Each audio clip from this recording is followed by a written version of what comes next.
T-minus 20 seconds.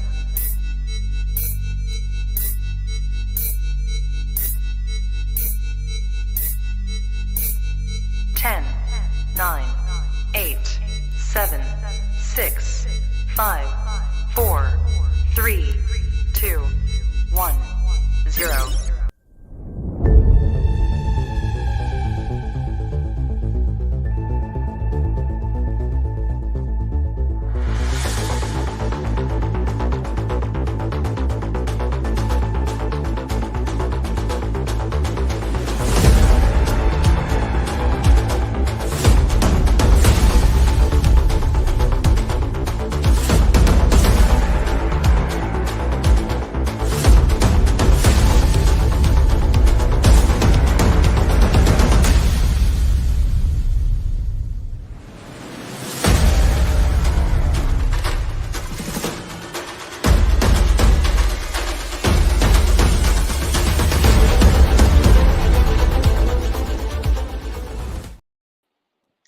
Everybody, and welcome in. It is time once again for Out of the Tunnel here on the Jack Wagon Sports Network.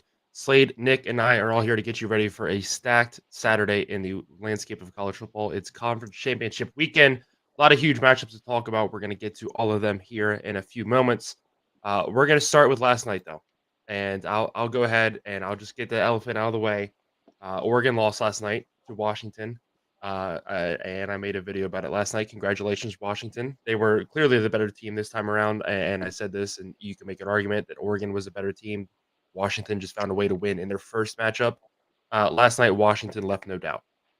They were the better team. They deserved to win. Congratulations to them. Best of luck to them in the playoffs. I'm not going to be rooting for them, but I mean, good luck. And we'll see what happens there. As far as Oregon goes, this sucks. I cried last night. I'm not ashamed to admit that.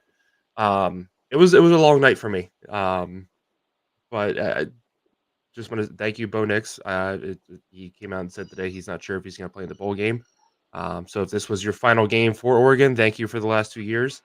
Thank you, Troy Franklin. I think that's what hurts the most is like how stacked of a roster we had, and Washington just had our number. We couldn't get by them. But shout out to them.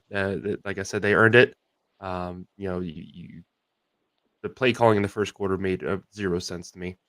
But that was our Achilles heel in the first matchup, as we made terrible play calling on 3rd and 4th down, and so a lot of growing for this team to still do. People are already calling for Dan Lanning's job again. That's just outrageous. He should not be going anywhere. I'll let you guys speak on the game now, but I just want to get out of the way. It sucks. I'm still upset. I'm going to be upset for a while, but what were you guys' thoughts on the game and how everything shook out? It's like Slade, I'll let you first, go or me to first. go first. Oh, all right. So he always points us in a direction. Yeah. So I mean, I think the game was won with Washington's running back Dillon Johnson last night. I think that he's the one that really was the difference. I mean, Penix still threw a pick. I mean, it was unfortunate. Bo threw it right back, and so it was kind of a wash. But yeah, I think Dillon Johnson was the difference. I mean, and it was just all night. They just handed the ball to him. I mean, 5.5 yards. He had something that I noticed. I don't know, George. I know that you were kind of in and out with watching it, but he was getting tackled 2 yards into his run, but he has this weird thing where he just like dives. Like even when he would get through and not get tackled, he wasn't going off for a long run. Like 7-8 yards was his max because he was like tripping over him. Like he was already falling down. Like he was ready to dive as soon as someone touched his ankles, which, I mean, it worked out for what they needed last night. They needed him to just be able to get a couple yards each run, which is basically what he did. He just got to the line of scrimmage and dove. And Yeah. I just hadn't noticed someone do that recently. Usually they kind of like, sit there, and it is aggravating because they sit right behind the line of scrimmage waiting for a hole to open up instead of just piling through. It was just crazy. I mean, we talked about it last night. Penix, 7 weeks of mediocrity after the win against Oregon. And then last night he's able to, for the most part, play a mistake-free game aside from the one. I mean, he got a lot of help from Oregon there, throwing the ball back and making it look like his mistake was nothing.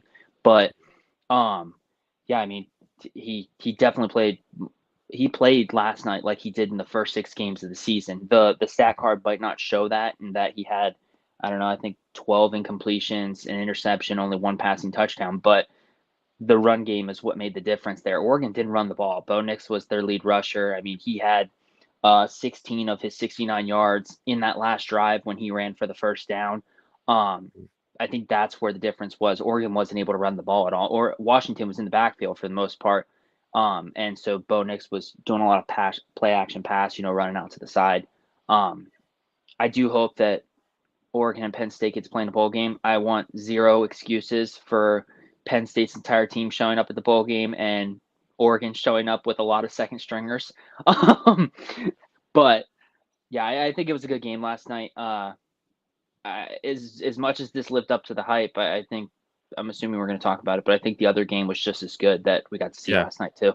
Yeah, no, we'll get to that game in a minute. And before I go to Nick, I just want to, I think Washington just got tired of hearing the noise, and I mean, for weeks and weeks since that matchup, they heard, well, Oregon was a better team. They're the more physical team. Their defensive line's better than your offensive line. They can run the ball better than you. And Washington came out, and I think they were trying to make I think it goes back to the Michigan Penn State game, kind of almost, and they were like, all right, we're gonna make a statement, and Penix didn't look spectacular, but he did what he needed to do. But they put the ball on the ground, and they just ran it all over Oregon, and they couldn't do anything to stop it. And with Oregon, again, that's what I think is most frustrating. Is I understand Washington has a very good defensive line, but you still have one of the best rushing games in the country, and it felt like they just completely abandoned it last night. Like they were very afraid to put the ball in Bucky Irving's hand, who's again one of the best running backs in the country. Jordan James, again, up there.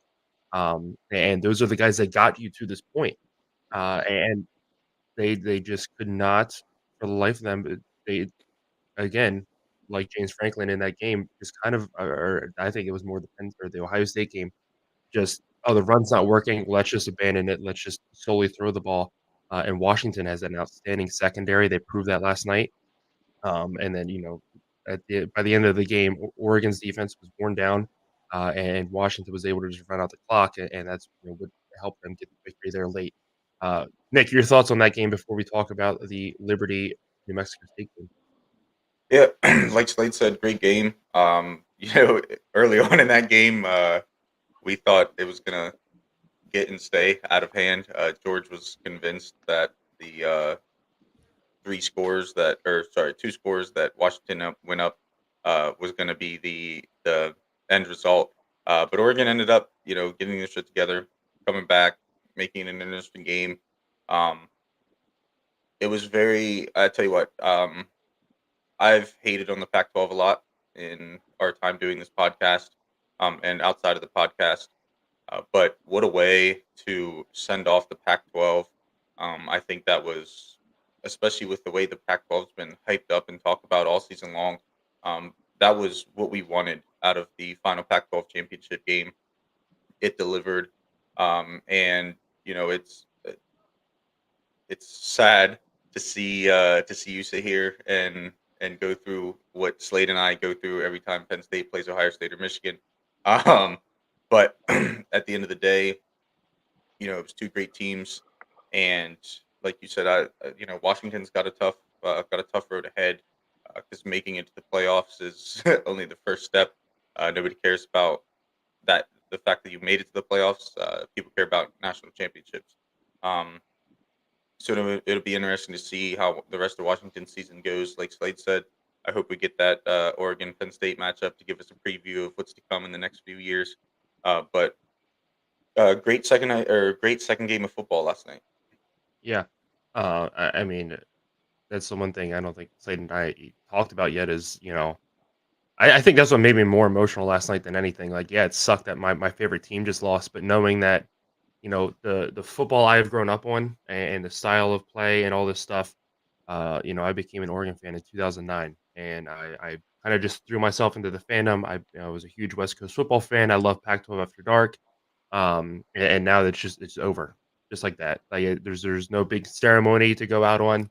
I mean, a hell of a game to send out the conference, but it's over. And I think that's kind of what sucks the most is something so cool, so prestigious, with such a huge, fantastic history behind it. It's just gone like that. And I think that's what sucks the most. Conference USA Championship game was another absolutely fantastic football game. For those of you watching, if you missed that game, please go watch that. That was an outstanding football game. A lot of back and forth. New Mexico State found a way to score, but their second and third string quarterbacks in still. I don't know how much you guys got to watch it because you were watching the Oregon game more than I was. But Nick, I'll let you start this time. Just your thoughts on that game and how everything shook out. What do you feel about Liberty's chances to sneak into a New Year's Six bowl? They're only 2 spots behind Tulane. Tulane has a huge matchup today, and everything that shook out there in the Conference USA. Yeah, as far as Liberty in the New Year's Six bowl, I mean, a lot of it really depends on Tulane and how all that fares out. But a great game to start the weekend off. You can't. When it comes to college football, we don't usually get big matchups on weekday nights. Obviously, conference championship weekend's a little different. But to have 2 games like that to really set us off into this weekend, as a college football fan, you can't ask for any more than that. It was a great night of football. Always a little something extra when championships are on the line, whether it's national championships, conference championships. And I was just really glad, like you said, I was watching the Oregon game. I glanced over. I was at a bar, so I did glance over a time or two, but I was definitely more onto the Oregon game. So I still got to go back and actually watch how it unfolded. But great game. And like I said, great night of football. And hopefully we can get even 80% of that kind of play and that kind of competitiveness today. Yeah. Slade, your thoughts on the game? Yeah, I mean, it was a great back and forth. It seemed like Liberty had really long offensive drives, and then New Mexico would come back and score in like 2-3 minutes, and it was like, holy crap, Liberty, where's your defense? And boy, did they ever show up in the fourth quarter. I mean, their offense scores 2 touchdowns. New Mexico State can't score at all in the fourth quarter, and that ended up being the difference because this game was, as soon as Liberty scored, New Mexico State scored right away, and it's like, Jesus, like we just spent 6 to 8 minutes out there booking it down, like trying to inch our way down the field and finally score, and then New Mexico State goes out there and scores in 2-3 minutes. And it's like, and they're doing this with backups and hurt players and stuff, and it's like, wow. And Liberty's defense finally shows up in the fourth quarter, stands it, and Liberty gets the win. I do think that I have with my picks today, I have Liberty, sneaking in there. I think that they're going to be able to get it done. I think that what they showed last night is going to be enough to get them in there. Yeah. There's an interesting. You bring that up, and we'll talk about it when we get to the Tulane SMU game. But I mean, this game had over 1,200 yards of offense. Liberty had over 700 yards of offense. I really wish Pavia could have stayed healthy. I have no idea what happened to him. He literally threw a touchdown pass. He wasn't touched. He ran down the field. He was celebrating, and all of a sudden, the next drive starts, and he's on the bench like crying. And the third string quarterback comes in, and I'm like, what is going on? And the third string quarterback came in. And, I mean, he still played really well for being a true freshman. Being thrown into that situation, I can't imagine that pressure. But I mean, both teams deserve a ridiculous amount of props because, not only is this their first year in this conference, but I specifically want to look at New Mexico State. I don't think we ever imagined a world where New Mexico State would have 10 wins. What Jerry Kill has done with this team and the level he's got this team to play at. Don't forget, they went to Auburn 3 weeks ago and beat the hell out of Auburn. And that is absolutely impressive. I think New Mexico State deserves a lot of props. Obviously, so does Liberty going undefeated, beating this team twice. And the way they, like Slade said, they weathered the storm, they hung it out, and the back and forth, and then they find ways to get 2 key stops there. When New Mexico State was driving twice, and they found ways to get stops. This was a fantastic. I can't stress it enough. I watched a large majority of the second half. Go watch this football game. Go find it on YouTube. If there's a replay today or tomorrow, stop and watch this game because it was just offense galore. I mean, if you're a defensive football fan, like if you're an Iowa football fan, do not watch this game. But this was one of the best offensive games I think we've seen all season, and I think that says a lot too. So let's move off of Friday night, and it's this is my topic for this week. And I promise you, I put this in here before the game happened last night. He did. Because we were supposed to talk about it on Thursday's podcast. Ran out of time. So I was like, I'll just put it on Saturday morning. So I promise you, this has nothing to do with Oregon losing last night. But with us moving to a 12-team playoff next year, is it kind of time to start to do away with conference championship games? When we went to the 14 playoff, it became of utmost importance because, it was like a sticking point because remember when, we first started this, Big 12 got left out a few years having really good teams, and the committee came out and said it's because you don't have a conference championship game, and that's where they get left out. But now we're going to a 12-team playoff. Essentially, the Power 5 champions, there's only 4 out of the 5 Power 5 champions are going to find themselves in a bye if they win this conference title game. So it's essentially a wash. You're getting a bye, but you're still having to play an extra game. So with all the added stress of the season, the expanded playoffs, do you guys feel like it's time to kind of push to the side playing a conference championship game every year, or should we continue to go? Slade, I'll let you go first this time. I'm kind of on the fence on this because in one aspect, I think like if you look at the Big Ten, yeah, it's a big deal, and I think that it's going to be huge with the new format of the Big Ten. No divisions or whatever. So it's just going to be the two best teams play one another, and I think that that's something that has been needed in the Big Ten with the current format for a couple years. I mean, I'm tired of seeing Wisconsin or whoever play either Michigan or Ohio State or the 1 year Penn State.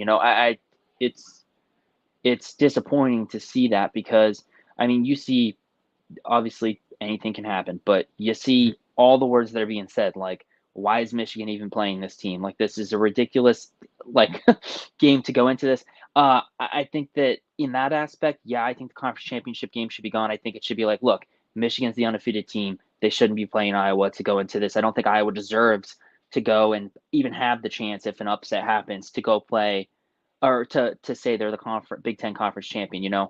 But I I think that also on the other hand, it's not necessary to put the players out on the field and risk injury. And now all of a sudden we're not getting the best Michigan team possible out there or the best Washington team possible out there in the playoff, because there's an injury now that happened because these two teams played a second game against one another. Because that's the opposite of what will happen. Say Michigan and Washington. Yeah, Michigan and Washington are the two best teams in the Big Ten next year, and they play one another for the championship game, and then they go into playoff, and both teams have hurt guys, and it just decreases the value of those two teams in the playoff. Then at that point, so I do think that they probably do need to get rid of the conference championship game because in that conversation, say Ohio State's the third team, they get in. They didn't have to play the extra game. They have all fresh players. They got a week off, and so I think that's the advantage at that point. Yeah. Just before I go to Nick, I mean, 2 quick points. The first one you brought up with, getting rid of divisions. In my mind, I feel like that adds to the argument of getting rid of a conference championship game because rather than Michigan playing every East team and then throwing in 2 West teams throughout the season, now they're kind of mixing it all around. They're playing a wider plethora of teams throughout the whole season. I feel like that gives us a better look at who the true best team in the conference is. And I think that kind of leads to the argument of, well, do we need to have this game? And then, like you said, obviously adding injuries and all this other stuff on. Nick, your thoughts on if we should or should not do away with conference championship games? Yeah, so I think that first of all, Slade made a great point. Like you said, maybe we look at the Big Ten, for example, and we're about to add even more good teams to it. And you look at Ohio State, Michigan, Penn State. We've talked about it before. I think Penn State, if there was a 12-team playoff the last 6 years, they would have made it, or not the last 6, the last 10 years Franklin's been there, they would have made it to 5. So to use that as an example, Ohio State and Michigan, like Slade said, would play, and Penn State would be fresh. They would essentially have their own bye week before the playoffs because they don't play in that championship game. The only way that I think keeping a conference championship game makes sense is if you somehow find a way to format that into as the first round of the playoffs. But I really I've thought about this. I've been thinking about it actually for a whole week.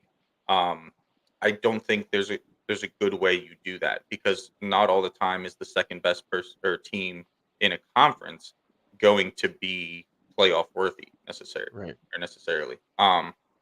so really, I do think that we should get away with the conference championship games, which is a shame because, again, as you know, a fan of a college in the Big Ten, we missed out on a lot of great matchups.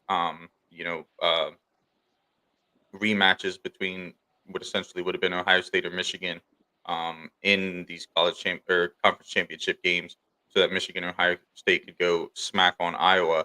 Um, and it is a little upsetting that we've missed out on those. But I think that it would just be greedy to sit here and say, yeah, I want to keep these. I want those rematches to happen, or Mhm. going into next year, I want these Michigan, Washington, Ohio State, Oregon matchups, whatever. Um, just for the sake of me, when in reality, these kids are putting their bodies on the line, one extra game just to prove that they win this conference, and then, God forbid, tear an ACL, roll an ankle, whatever, and then week one of the college football playoff, oh well, now you can't play. Maybe Mhm. your team loses. Maybe you're a senior. That's your last game that you were going to play in college football, and you had to sit out because you injured yourself in what essentially would be a meaningless conference championship game.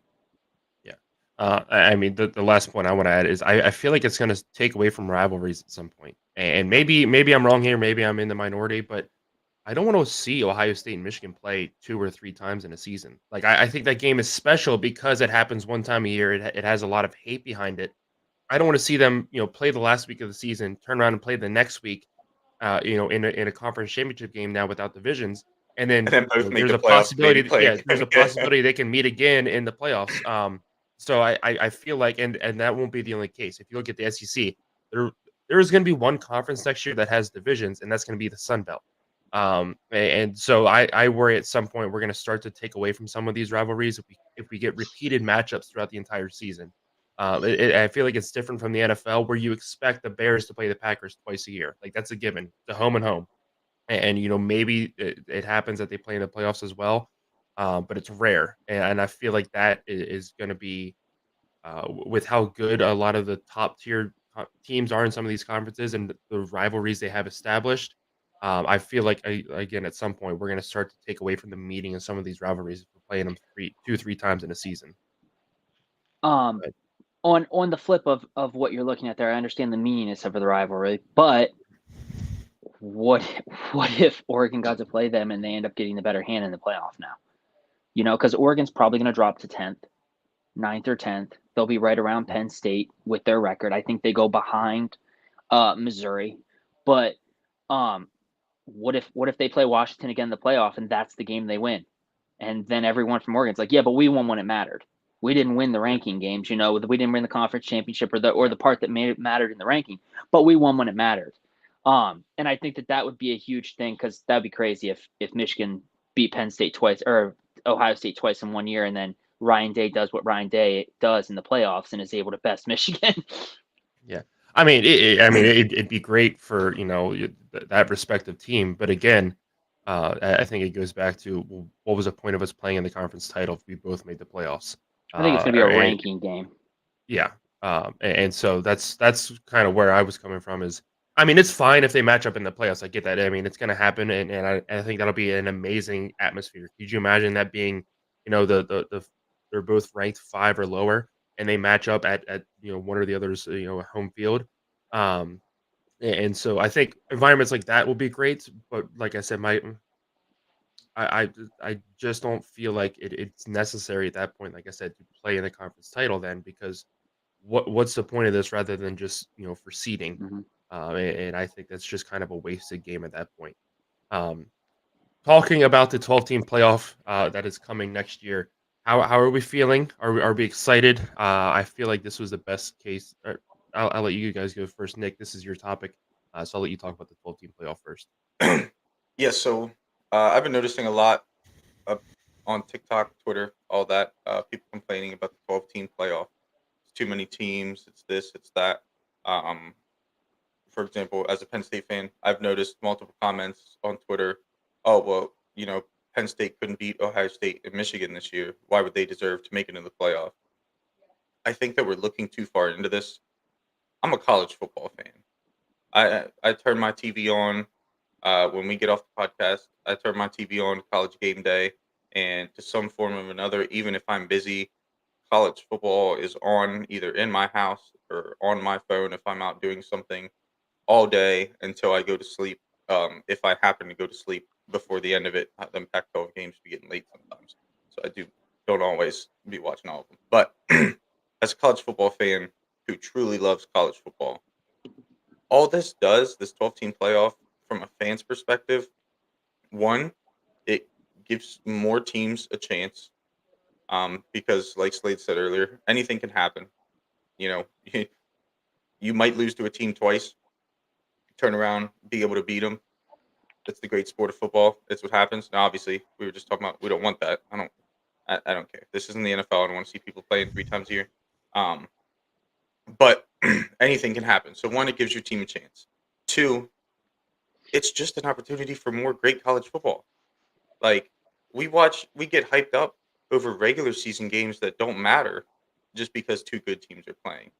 So imagine the hype when we got Bama and I don't know, pick another random team that's up there are playing for in the college football playoff. It's just an opportunity for more great college football. I don't know why we're hating on this. You know, you can have your feelings about how it actually decides the best team in college football, and I understand that. But at the end of the day, more college football is just better for all of us fans. So I think that we should just sit back, enjoy what we're about to experience, and love the game. Slade, your thoughts? Yeah, I mean, I'm all for the playoff. I think that this year the top, I don't know, 9 teams, it would be really nice to see them all in a playoff. I don't know. I mean, Penn State maybe against Florida State and their third string quarterback. I don't know, but I think the top 9 teams could all kind of, really have a chance at beating one another. And so I think it would be great to see them this year. I think it's going to be awesome that we get to see that next year with the top 12. So, yeah, I'm all for it. I mean, I'm in the minority here. I don't agree with it. I'm not excited for it. I mean, yeah, we're gonna get some cool matchups, but at the same time, it's gonna be worthless. We have a hard enough time justifying to put teams in the 3 and 4 spot now, and it's a debate on is it the 4 best teams or the 4 most deserving teams, and we can't even decide on the top 4. And essentially, we're going to a 12-team playoff just so you know teams 6 through 11 and or 12 or whoever get to hang up a banner and say, "Oh, we made the playoffs this season." I mean, we But we I think have a that perfect. help There's a answers that. perfect. If Hold you on, put those 12 hold teams, on. I'm just saying. No, I mean, Go ahead. again, it, I, with all due respect, Penn State doesn't deserve to be in the conversation for a national championship. Oregon doesn't deserve to be in the conversation for a national championship this season. Like I don't want to expand the playoffs so that these teams that don't deserve to be in the conversation are in the conversation. But I mean, looking if we're going to talk about expanding the playoffs or adjusting the playoff formula, there's a perfect formula out there, and I think it's the FCS playoff system. Like I love how the FCS does their playoffs. I think it's a great way to do it. And I don't understand why when we see other systems out there and how other playoffs are done, why the playoff committee or whoever is in charge of this, because it's actually not the NCAA. I learned this the other day. If you win the college football playoff, you're not an NCAA champion. You're the college football playoff champion. The only true NCAA football champions are at the FCS level and so on and so forth. So that's again when there's good formulas out there and better ways to do it, why the FBS level feels like they need to be so different and find different ways to do it. I mean, I would either rather prefer, we go back, we keep it 4, we go to a 2-team system, or we find or move to a better playoff system. Like I said, I feel like the FCS level has, and those are just my thoughts on the 12-team. I agree with maybe a different formula, but I do think that just this season, maybe not Oregon, maybe not Penn State, but I do think that Missouri, Alabama, and Ohio State deserve to be in the conversation. I think all 3 of those teams could beat any of the top 4 teams that are possibly put in after this weekend. I think that they're all good enough to do that. And so I do think that more than just the 4 teams, I think that this also opens it to that all the conference champions get in. So we'll see, but I don't think that they're going to put Florida State in most likely if they win, and maybe they're not the best option. Maybe maybe TCU wasn't the best option, but I don't know. It's just, I think it opens the possibility for there to be a 6 or 8 seed that runs the table and wins it because maybe they had an early season loss that kind of put them in a deficit for the season. Yeah. And I Yeah, mean, one thing I'm excited for with the 12 team is I feel like it opens teams up to have better schedules through the regular season. Because right now, and I said this earlier in the year, with the 14 playoff, everybody schedules so safely. Michigan, Penn State's begun to do it. Is they load their early season up with FCS schools, group of 5 schools that are horrible, and they beat up on them because they can't afford to take a loss because they're going to play very good teams later, like Ohio State or so on and so forth. So they're conservative, and so that's the one thing I'm excited for next year and we've already seen some of the schedules that have come out is it's going to allow teams to be a little more daring with that schedule and not be afraid to take a good loss, and so I think that's an exciting addition to it, and so that's the one thing I'm kind of taking away as a positive from the 12 team playoff, but like I said, again, and the issue with the 4 team and the way that the 4 team format's laid out is it's the 4 most deserving teams because they won the conference championship. Whereas, with all due respect to Florida State, I don't think they're one of the best teams in college football now without Jordan Travis. And we talked about this the other day. I'm not saying you can't leave them out on their resume or anything. I'm just saying the argument can't be because a player's injured that they get left out. And like you said, if they win, they'll most likely squeak their way in, and then we don't know what's going to happen, but most likely they're going to get manhandled by Georgia because Georgia's one of the best teams. And so, because we're putting the 4 most deserving and not the 4 best teams in, again, when we expand the playoff, we're going to be adding more teams that aren't the best teams. They're just kind of deserving because of their criteria, and I don't think we should allow more teams that shouldn't be there in, and that's my biggest problem, I guess. Yeah. So what I was going to say was, and I understand that your argument with for example, going to 12 team with the 12 best teams. But in my mind, and maybe I'm alone here. Maybe this is why we're going to a 12 team. I don't know. But in my mind, I see it as an opportunity to basically force some of these teams to play better teams to really prove who those 4 best teams would be to get down to that semifinals. Like, trust me, I agree with you. I don't think Penn State deserves a shot to be in the conversation of national championship. I think Oregon is still one of the best teams in the country. Yeah, they've lost to Washington twice, but I still think they're one of the best teams. So, but I know you probably just said that because you said about Penn State. But this gives those teams that opportunity to prove, like, for example, you think about Georgia. All you hear all the time is, "Oh, Georgia plays a soft ass schedule." This gives Georgia an opportunity to be forced to go out and play a top 10 ranked team, or maybe they're the 1 seed and they have to play 12, whatever, however it would end up. But it forces them to then play and prove that they deserve to be in what essentially would be the top 4 in the semifinals. So yeah, I do agree with you in the extent, or to the extent that these teams don't deserve to be in that conversation of national championship, but it gives the opportunity for the higher teams to prove that they belong there, and it gives the opportunity to prove, because as we all know, sometimes flukes happen, and there might be a team ranked 8, 9, 10 because of a 1 loss to a specific team, and maybe they just had a bad day, and they end up going out and beat the number 3 ranked team by 20 points. So that's I understand both sides of this argument. Like I said, I'm just here for more college football. That's what I'm here for. Moving on today, we are going to have a very weird collaboration, but I think this is an exciting one. The WWE and the Big 12 are doing a collaboration. There's going to be marketing all over the place for the WWE, and they will be giving out a special title belt to the most valuable player of the game. What do you guys feel, or what are your thoughts on this collaboration? Is this something you want to see more of? I mean, my personal thoughts, I really feel like this is something the Big 12 needed to do to stand out. I'm excited that they reached out. They're kind of thinking outside the box because they're getting left behind by some of these other conferences. And they made some big strides, but it's still not enough compared to what the SEC and the Big Ten are doing. And they're getting a ton of eyes on them, and they're the media darlings, all this other stuff. And the Big 12 is kind of like the forgotten stepbrother. And so they need to find outside of the box ways to get more attention on them. I think this is fantastic for them. I'm excited to see where this goes from here. Slade, your thoughts on the collaboration, and are we going to see more of this?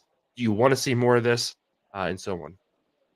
Yeah, I mean, I think it's great. I think that we will see more. I don't know what kind of brands necessarily fit best with the other conferences, or if the WWE fits best with another conference. I don't know, but I think, like you said, the Big 12 need to do something. They are the Dr. Pepper, WWE Big 12 championship this year. I mean, they brought in the Dr. Pepper money. The other championships are mainly just their championship name, but the Big 12 is the one that has the Dr. Pepper sponsorship right on the name. Now they have the WWE collaboration, and I think it, like you said, was something they really needed to stand apart and kind of show that this is a conference that you want your team to come to it and compete for, and hopefully that's what some of these other teams were hoping for as well when they decided to flip over to the Big 12. Yeah, Nick, your thoughts?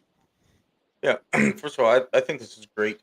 I can remember, back when I used to watch WWE a lot more, they had kind of started this campaign of bringing on athletes from different sports and having them, hey, these guys are still athletes, and they are. These WWE superstars are freaks of nature, just like any guy on that college football might be. And it's a way for the WWE to, kind of squeeze their way into what people would consider the major U.S. sports.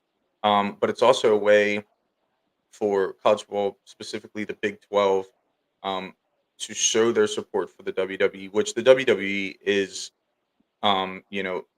innovating. They're expanding. Just on a business perspective, it's great for both sides. And then the exposure that each side will get from the other respective side is going to be great for the growth of both sports. As a kid, I know I at least did. George, I'm sure you at least did. Slade probably did Mhm. too. I had one of those Walmart championship belts. I think the one with the WWE spinning logo. Um, Not only like if I'm winning a conference championship, not only am I going to be hype about that, but I'm standing up in the middle of that little stage they put in the middle of the field, and I'm spinning the shit out of that thing. Um, so it's great. It's exciting. I know a lot of people, myself included, don't really watch WWE. I kind of follow along slightly because they are, like I said, innovating, trying to do new things to bring people back. And overall, it's just a partnership like this can only be beneficial for both sides, barring any, scandals or anything. So I'd love to see more things like this happen. Um, I think the Big 12 or the Big 10, or at least specifically Iowa, could have a collaboration with golf because both have played super slowly and a lot of people find them boring. Um, I don't find them boring, obviously. Well, Iowa, I find boring, not golf. But so I'm interested to see what other conferences, reach out to what other sports and what this could become, because college football is already great, and if we can bring everybody into that, it's only going to make the game better. Yeah. Now, I will say, so this is the 25-yard line design. I'm not a fan of that. I feel like they could have done a better job with that. But I mean, if that's going to be my only complaint from this collaboration, I will take it. Speaking of the Big 12 championship, that is our game of the week this week. Huge matchup, and more than just for playoff implications, more than just bragging rights in the conference. If Texas wins, I'm getting their logo tattooed on my butt. So a lot on the line for me personally, and I mean the way my weekends go, this is just going to be the cherry on top. But how does Oklahoma State even begin to slow down Texas? Is there a way they can win this game? And what do they need to do in your guys' eyes? Slade, we'll start with you. I think the key factor is Ollie Gordon. I think since week 4, their loss to Iowa State, every game after that, if Ollie Gordon gets over 20 carries, they win the game. 20 carries, he easily scores 2 to 5 touchdowns. Last week, he went off for 5 touchdowns, which was just crazy. But since week 4, they have they lost to UCF in that game. Ollie Gordon only had 12 carries for like 40 yards. Aside from that game, every game that he's gotten over 20 carries, they've won. He's had multiple touchdowns, and so I think that that's the key factor. On the opposite side, I think for Texas, I think you just load the box and you just act as if every play is a run play, and you force them to pass the ball because they've shown that it's a little bit more difficult for Oklahoma State to pass the ball than it has been in previous years. I mean, uh, I can remember a couple years ago. I mean, their quarterback, most passing yards in college football, just because they're just throwing 60-yard bombs every play. This year, a little different. They've realized that Ollie Gordon is the key to their offense, and so I think that that's definitely the key for both sides. If Texas can stop him and stop him early, and force them to pass the ball and not get him over 20, 25 carries, I think that they're looking at a sure win, because Oklahoma State has shown that they're not able to win unless he is the one that is their driving offensive factor. Or Oklahoma State, I think I said Oregon State. But yeah, I think that that's the biggest difference in this game. I think he's coming off a monster game last week with 5 rushing touchdowns. He had like 30 carries. But yeah, I think that's the biggest difference here today. And I think the 15. I think the 15-point spread is maybe just as ridiculous as the 9-point spread that we saw, 9.5-point spread we saw last night with Washington. I don't think this is a sure thing for Texas at all. I think that Oklahoma State is an up and down team in terms of what their offense can do, and I think that this could be the week that they're at the highest of highs for themselves. Yeah. Nick, how does Oklahoma State find a way to win this game? Yeah, listen, I have one key to Oklahoma State winning this game, because I think this game is, like Slade said, I think the spread's a bit off. I think this is more fair than what a lot of people would like to realize. The hype on Texas has been very high, deservingly. They've been a good football team this year. But my one key to this game is to not have your frat kill a Longhorn on your college campus, and you already done messed that up. So good luck with the repercussions that are going to come from that. No, not a good omen for Oklahoma State. But for me, I mean, the key of the game, like Slade said, obviously one's going to be the line of scrimmage and trying to run the football. But two, Bowman cannot turn the football over. I mean, if we think back to 2021 when Oklahoma State and Sanders, they had a chance to go to the playoff. They just had to get by Baylor. What happened in that game? He threw 4 picks and they end up losing, on a last-second goal line stand. Bowman has been horrible turning the ball over. He has 11 interceptions to 10 touchdowns this season. And if they want any chance at all, if they want any prayer today, he cannot be throwing interceptions like that. And I mean, going back to that 2021 game, how sweet would it be for Oklahoma State, as much of a long shot as it is? How sweet would it be if you're going back to this game and you get to ruin the other team's playoff chances this time instead of how it ended up last time for you in 2021? I'm not saying it's going to happen. We'll make our picks here in a few minutes, but I mean, just kind of an interesting storyline to follow heading into this game.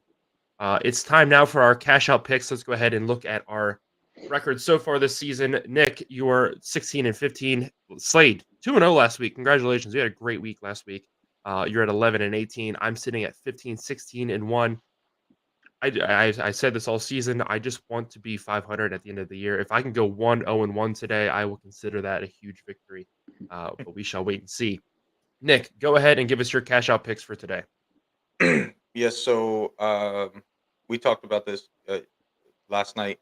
So I did pick, originally had picked Washington to cover because I was busy and didn't think about the fact that they played on Friday night. So I went with what I had actually originally put in and then changed to Washington, and that is the Iowa under. Not going to lie, might be the least confidence I have in the Iowa under so far this season. However, it hasn't let me down. So, had to go out with a bang here in conference championship weekend. Had to stick with it, taking Iowa at Michigan under 34.5. And then I already made my comments about the Longhorn and Oklahoma State and how dumb that was. I typed in the notes that we do every week, Texas alt spread of minus 29.5. Obviously, I think the 14.5 could be a little misleading. I wasn't gonna take this 14.5 until I found out about that Longhorn, and I was like, yeah, there's no chance that Oklahoma State comes out. What's the name might throw 6 picks this game, and it's going to be bad. Our mascot in high school was dumb, so I don't know if I would have felt the way about it. But I mean, these Texas kids love this damn cow, and I know it wasn't that specific cow, but I could just imagine a bunch of teenagers that have been drinking since 9 a.m. in the morning, and somebody just mentions this cow right before game time, and like the entire state of Texas just gets rowdy. I don't know what kind of energy is going to be there, but it can't be good for Oklahoma State. I'm taking Texas minus 14.5. Yeah, and just before we move on to Slate's pick, shout out to the ESPN guy that kind of made us question whether a student was killed or an animal because they couldn't include a simple word in there. But yeah, we don't condone that, and to the people that did that, I hope they genuinely, seriously get in a ton of trouble for that because that's just ridiculous. Slade, your picks. Yeah, so first, Penn State beat Michigan like 41 or 42-0. If Michigan Iowa. Iowa. If Michigan cannot do this spread against Iowa, because this game does mean something. If Bama beats Georgia, if some things happen today, this spread definitely means something, because if they go out there and only win by 2 scores, Michigan, I don't care what happens, they're not going to number 1 seed in playoffs no matter what happens. I think that this is business. This is Harbaugh's first game back. I think they need to go out there. They need to lay the hammer down. I do think the under could hit for Nick. I also think the over could hit for Georgia. I don't know if he's stuck with that yet. But I think that this is Michigan's game, and I think that they need to go out and show that they were playing some games late in the season, just not throwing the ball, not doing this. I think that this is the game where they show what all they can do and really put it out on the table there. They're like, this is what Michigan can do. This is Michigan's team. And I think the 22-point spread, I think this is very fair for people. The next one, Oklahoma State, I think that this is very this 14.5-point spread that I've picked. I think that this cover is only there if Ollie Gordon is a factor in this game. I think that if not, if they try and play hero ball and try and play fast against Texas, they're going to see the same thing that has happened to all the other teams. If you don't drain the clock against Texas, Texas is going to run the score up on you. They're built to last compared to some of these teams that just need to run the clock out. Don't give them so much opportunity on the field. Put the ball in Ollie Gordon's hands. Let him run the ball the entire game. That's their best opportunity in this, and that's their best chance to cash this cover. Yeah, and I will say too, Texas has had issues closing out games this season that we've seen. So, I mean, even if it's, it ends up being a 21-point game, Oklahoma State can still find a way to get into it late. Because, again, we've seen that from Texas this year. My picks this week, Slade already spoiled it. I'm going to take the over. I purely believe Michigan can cover the over on their own. I think they have one of the best offenses in the country. They are just going to grind through this Iowa defense. And I've talked about this with you guys multiple times this week. Not that Big Ten defenses are bad. I'm not saying that. I think they just get a little too much glory and love because of how bad the other Big Ten offenses are. I mean, we've literally joked all season about how bad Iowa's offense is. And I mean, they make every other Big Ten defense they play look like the best in the world. But Michigan is a real deal. And like we already stated, Penn State beat Iowa 49-0 in a sloppy game. It was pouring rain in that game, and Penn State found a way to put up 49 on them. This is going to be an indoor game. Michigan is on a roll right now. They're coming off a huge high. They're getting Jim Harbaugh back. I'm expecting a bloodbath in Indianapolis. I think Michigan and Iowa hit the over, and again, I think Michigan does it on their own. The other pick I'm taking today is Miami, Ohio, +8 against Toledo. This was a very good game. The first time they played, the thing that kind of gives me some concern is that game was at Miami, Ohio. Toledo found a way to win by 3. And now they're going to go to a neutral site. But, I mean, we just saw last night, there was a lot of talk about, Oregon, losing so close on the road. Neutral site, they're going to be better. Well, we shall wait and see. This is going to be a very good game. I really hope you guys tune in at noon. Get YouTube TV, double box it with the Texas game because this is going to be a great showdown for the MAC championship. I'm very excited to see this game later. But I like Miami Ohio to at least lose by 7 or less, and maybe, who knows, even outright win this game. We're going to go to our upset alert picks. Nick, congratulations. You're upset alert champion for 2023 with the Washington win last night. I was kind of hoping to keep it close, but the fact that there's a chance to only lose by 2, I'll take that. Slade, I forgot to update yours. You actually have 4 points. That is my fault. My apologies. But still, I mean, I feel like we did a pretty decent job with upset alerts this year. We had a lot of covers, and some outright wins as well. But Nick took Washington to win last night, so we're gonna skip over him. Slade, what is your upset alert for this week? Yeah, I think that the public is already starting to go with it. Bama, 5-point dogs as of last night. I think they were 5.5 to start the week. At Georgia. You say at Georgia. I mean, it's in Atlanta, so it's basically a Georgia home game. This is how we do it. They play 3, alternate site games, and they're all in Atlanta. So, I just think that everyone is hanging themselves on that Auburn game last week with Bama, and Georgia had the same tightness game. Maybe not exactly the same where it came down the last second, but Georgia had just as tough a game against Auburn early in the season or mid-season. So I think that Bama really has a chance to go out there, and this is going to be a close game. And I think that they already know this based on the spread. The spread has already shifted to 4.5 points on some betting sites. So I think that Nick Saban has the chance to Nick Saban. I mean, you count him out. He loses to Texas by 10 at his own at home, and then has the chance to right all the wrongs here and be the undisputed best team in the nation right now. If Georgia wins this game, they win their 30th game before going into the playoffs. Bama has a chance to put a stop to that. I don't know who put the stop to Bama's win record, but it wouldn't be surprising if it was the name of Georgia. But I don't know. I think it would be crazy. Georgia is definitely the better team overall, but I think Bama has really been having all those cylinders start to click here towards the end of the season. And I think that this is their opportunity to prove that they're able to make the in-season changes. They have the better coach, in my opinion. And so I think that this is their best chance right here. My upset alert pick this week, I already talked about it a little bit. Miami, Ohio, 8-point underdogs. I mean, they want revenge for losing that game at home. This was a very good game the first time. I expect nothing less.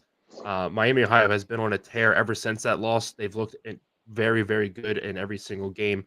And if any team's going to beat Toledo this year, I feel like it's going to be Miami, Ohio. So I'm excited to see this game later. It's going to be a great game. But I'm going to take Miami, Ohio as my upset alert. Let's look at our updated pick standings. Slade, you and Nick are going to battle it out for championship today. You already got 1 win up on him. And I actually forgot to add the Liberty win in here for all of us as well. But tight game heading into this final week. You've already kind of knocked me out of the running, but still a decent, respectable week or season for me. I'll take it. But let's go ahead. Let's get into this week's picks. First game up, we already talked about it a little bit here. We got Toledo, Miami, Ohio, and Detroit. Noon on ESPN. Nick, who do you got? Yeah, I'm going with Toledo. Very simply, they did it the first time around. I think they know what they need to do. Obviously, they've done it once before this season, and I think that they have the ability to do that. No disrespect to Miami, Ohio. I think the 8 points is a bit much. I don't think they should be that spread should be that far. But I do think that Toledo ends up coming out on top. Slade. Yeah, I mean, I liked your cash out. I liked your upset alert. So I'm going with the Miami, Ohio. I think is going to be the team to get it done today. I think that they're hungry. They're definitely pissed off from that game against Toledo, and I think that it was very close. And I think it's gonna be a great game. I think Miami comes out on top. Yeah, I really like Miami, Ohio, but it's hard for me to go against Toledo with how they played ever since they lost that game in Week 1 to Illinois. They've been on another level. It feels like this is one of, I feel like, a team in the running or a team in the conversation for possibly the best MAC team that we've seen in a long time. I think back to when Lynch was at NIU and they went to the Orange Bowl. And I don't think Toledo's story is over yet. So I like them to close it out in the MAC and win today. Over to the Mountain West, we have Boise State at UNLV, a game that we got because of a computer. A computer took all the stats, everything that happened this year in the Mountain West, input it, and it was between 3 teams. We had San Jose State, Boise State, and UNLV, and it gives us Boise State at UNLV, 3 p.m. on Fox.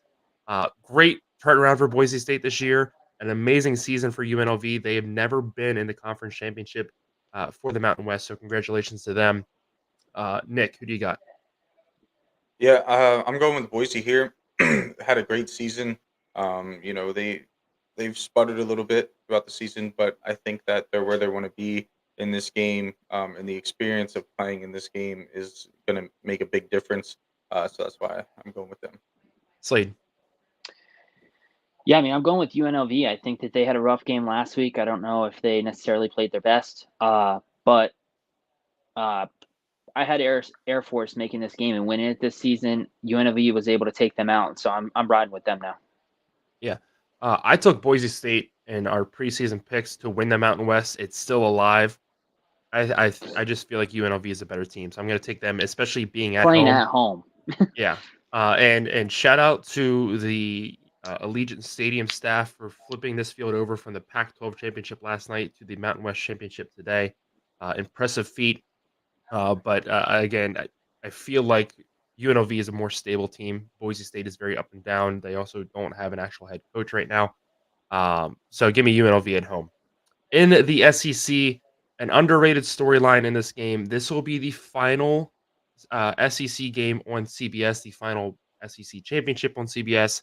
Kind of another bittersweet goodbye in this season of college football. Nick, who do you got in this one? Yeah, look, as much as I want to sit here and say, yeah, I think Bama's going to play spoiler, there's a lot of people talking about if Bama wins, there's a chance that neither one of these two teams ends up in the college football playoff. While I don't think that's the case, it would definitely be interesting to see. I mean, Oregon losing last night didn't help that. I think if Oregon wins and Georgia ends up losing, I think there's at least a conversation to be had there. But regardless, sorry, I got shit in my throat. But I do think that Georgia comes out on top on this. It's going to be a hell of a game now. Slade. I think these two teams have been on a collision course. Alabama a bit more pressure than Georgia after that loss to Texas. They've had a lot more scrutiny on them ever since that 10-point loss at home. Georgia's got a better defense. I think that their defense has to play perfect today. I think that Nick Saban is just the better coach. He's able to make the decisions, the differences. And I think that Carson Beck is going to be pressured a lot, and I think he's going to rely a lot on Brock Bowers, and I think that Nick Saban's going to have a fix for that. So I'm going with Bama. Kirby Smart is 1-4 against Nick Saban all time at Georgia. Something going on here, but if any coach can get his team excited, saying that they're an underdog when they're 30-point favorites, and now even as a 4.5, 5-point favorite, but all the attention is on Bama, and all that I feel like a lot of media attention is on Bama. I can only imagine how hyped Georgia's going to be for this game. I think it's going to be a very good game, but I'm going to take the Bulldogs, especially a de facto at-home game, essentially. The American Championship, and I just want to say real quick, thank God for giving us, I think, one of the best conference championship weekends I feel like we've had in a long time. If only the Big Ten got rid of divisions this year, who knows what would have happened. But I'm excited for this game, too. I think it's going to be a great game. SMU at Tulane, 4 o'clock on ABC. Tulane trying to go to back-to-back New Year's Six Bowls. Nick, who do you got? Yeah, so I've been very high on Tulane this season. They've let me down a time or two, but I'm going to stick with them for one last week this season. I got Tulane. Slade. Yeah, I think that I don't know if I picked Tulane for this at the beginning of the season or not. I'm kind of trying to pick. I'm kind of trying to pick opposite of Nick here. So I went with SMU. I think it's also they got a lot more to fight for here in that they have the opportunity if they win this game to possibly sneak in there. Or not. Sorry, they have it to keep Tulane out of the New Year's Six Bowl. We'll see what happens though. Slade's explanation for every pick could have just been, well, Nick picked this team, so I picked the other one. I'm going to take Tulane here, and I think them being at home gives them a slight advantage. They've found something in the last 2 weeks. I have put a lot of doubt on them, and they've found a way to win games and win games convincingly. Last week kind of put me over the top on them. My question to you guys, if SMU finds a way to win this game, with it being on the road at Tulane, do you see a way? Because one, I personally feel like they should have been ranked possibly 25th right now anyway. Do you see a way that the playoff committee could possibly jump SMU ahead of Liberty? Liberty had a very good win last night, undefeated, but the American kind of gets a little bit more favor, I feel like, in the eyes of the playoff committee as being the best group of 5 conference. with a win on the road at Tulane, do you see SMU jumping Liberty in the rankings? Just a quick yes or no. I think anything's possible when it comes to college football playoff for me. Slade? I don't think so. I think that Tulane and Liberty are too close ranked. I think that Liberty won last night, which means that they should keep their ranking or move up it with a Tulane Mhm. loss. I don't see SMU jumping into the rankings even over Liberty with that too. Next game we got is in the Sun Belt. App State comes out of nowhere the second half of the season. They punched their ticket with a Coastal Carolina loss last week. And they're going to be playing at Troy, 4 o'clock on ESPN. Nick, who do you got? Yeah, I got App State. Every time I doubt them this season, they prove me wrong, and I thought about doubting them this week, so I had to go against it. Slade? Yeah. So in this game, it was kind of weird because I went with JMU, but I guess I'll have to go with App State here. Or did I go with App State? Yeah. App State. This is a game that I couldn't pick opposite of Nick. I just think that App State's the better team, and so realistically, it should be JMU. They'd win by 30 points, but we'll see what happens. They only beat Troy by 3 when they played earlier. I'm going to go with App State here too. It's hard to go against a hot hand right now, and App State has looked very, very impressive ever since that Coastal Carolina loss. They've kind of flipped a switch, and they look very, very good. And they have a ton of momentum behind them, and I like them to go on the road and win. Over to the Big Ten, Michigan, Iowa, 8 o'clock on Fox. Nick, who do you got? Yeah, Michigan. I mean, I might as well. We're all taking Michigan. Yeah. There's no points in here debating it. We've been downplaying Iowa the entire show. We're all taking Michigan here. Over in the ACC, just down the road from me in Charlotte, tickets are $20. So, I mean, maybe we'll see. This will be 8 o'clock on ABC. Nick, who do you got in this one? Yeah, I'm going with Florida State. Backup quarterback or not, I think that I almost said Arizona, wrong Cardinals. I think that Louisville has struggled these last couple weeks. They haven't looked like the team that they looked like, when everybody was kind of jumping on the bandwagon and they were climbing up the rankings. And Florida State, everybody thought that they were going to take a huge drop off after the Travis injury. And while they don't look like the exact same team, they're still playing great football. And I think they come away, keep their college football playoff hopes alive, and then it's in the committee's hands, to decide what avenue they're going as far as picking their top 4 teams. Slade? Yeah, so I kind of go off of that Miami game, and that's my difference in comparing the two teams. I'm going to go with Louisville here. There's a chance that Rudemaker, or whatever the hell his name is, doesn't even start the game. He was hit pretty hard last week, might be in protocol. He's a game time decision as of this morning. And so I think that Florida State, while they weren't great with him, I think that Louisville, their chances just go even higher if they're going up against a third string quarterback. So that's where I'm at with this one. I'm going to take the Cardinals as well. I think they're going to be very pissed off from that game last week. They should have beat their rival, and any slim hope of making the playoffs is now gone.